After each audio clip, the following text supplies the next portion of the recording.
Welcome to the OMG Show.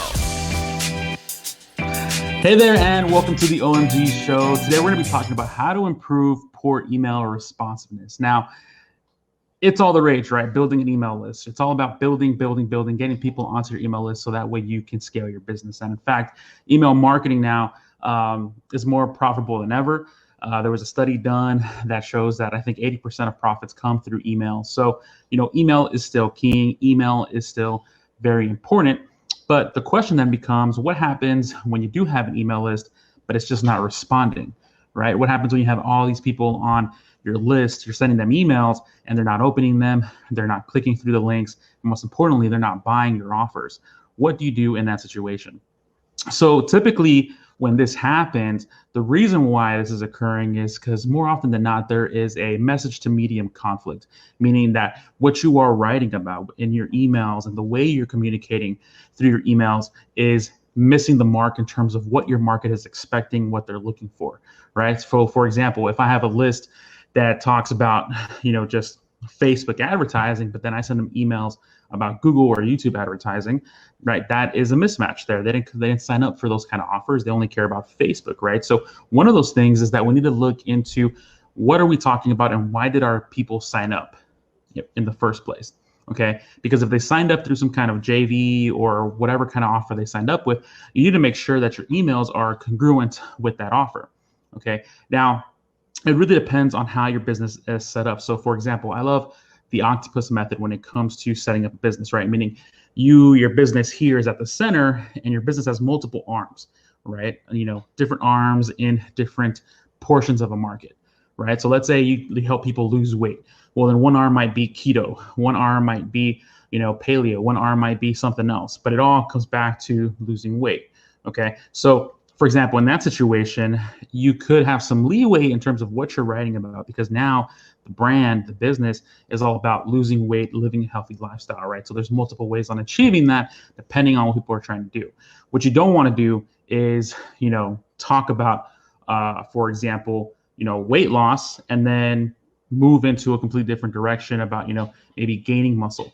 Right. And the reason for that is because, again, people are signing up for your list to lose weight. Their main priority is that, not to gain, mass or anything like that. Right. So the first thing you have to do is double check that you do have a correct match in terms of what you're writing and the market that you have on your list. OK, now, for me, when I write emails, typically what I'm looking for is to obtain a 30% open rate and a click-through rate of 3 to 5%.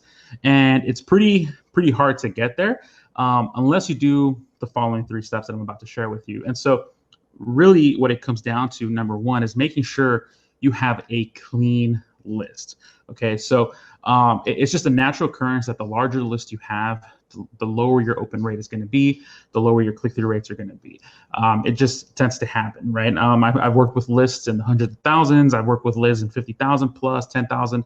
It happens. The more people you add to your list, your open rate takes a dive. Okay, so what happens is that you need to maintain your list, right? Think of it as like a lawn.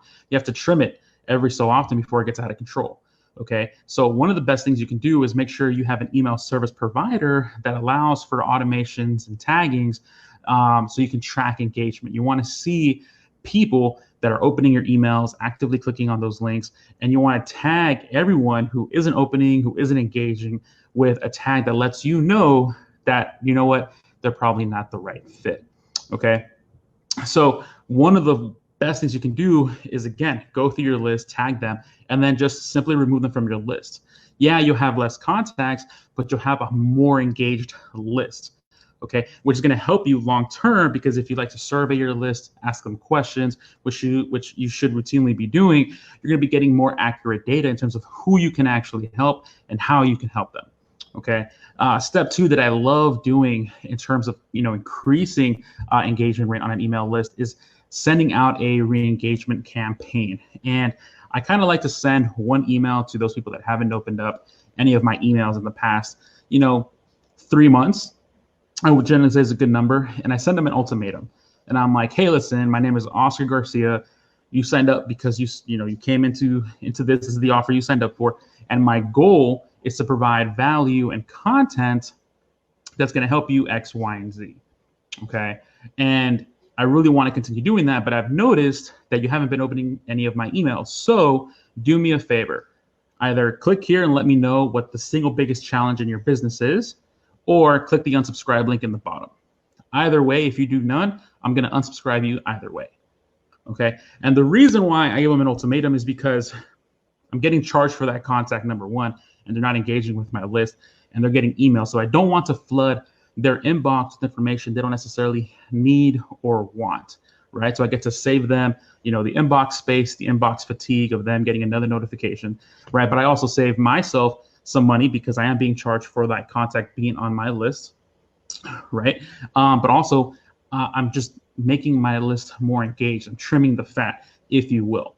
So I love sending out that email once every 3 months. The subject line is just, hey.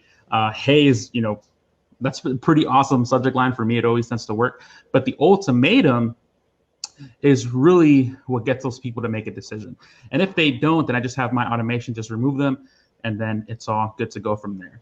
Now, the last thing that I would highly recommend you doing when it comes to improving engagement on your email list is personalizing the message.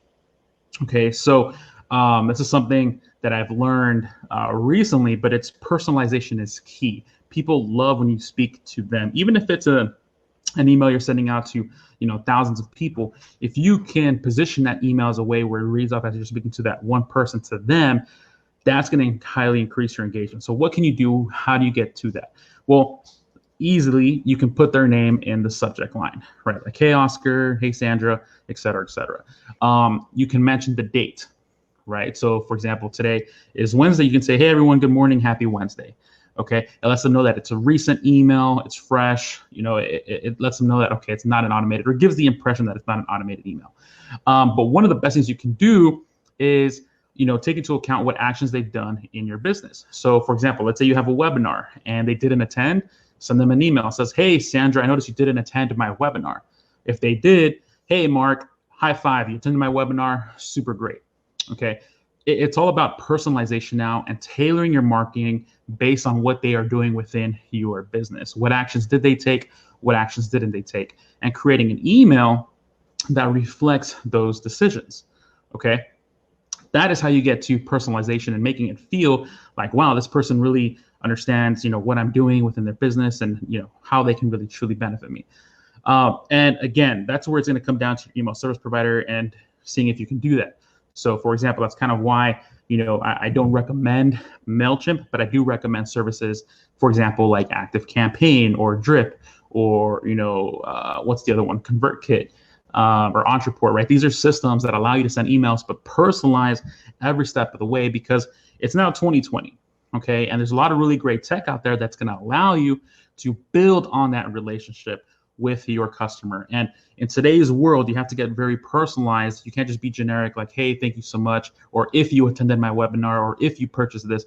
No, you need to know, you need to be right there where they are and match them to the medium, to the message, okay? So when it comes to email responsiveness and improving your engagement, make sure that you're trimming the fat. Once every 3 months, I would recommend. Look at your subscribers, see who isn't engaging, send them out an ultimatum email. And then if they don't engage, they don't interact with you, just remove them off the list. You're going to have fewer leads, fewer contacts on your marketing list. However, they're going to be more engaged with you, okay? Which then is going to help you again in the back end, because these are the people you're going to want to survey. These are the people you're going to want to ask questions to. And these are the people that are going to give you the next idea for what you want to provide. Okay. And then last but not least, make sure you personalize the experience. Personalize the emails that you are sending them. Personalize the communication. All right. Build on that relationship and provide tremendous value. And you're going to see your email engagement rate shoot through the roof. Thanks so much. I'll see you all on tomorrow's episode.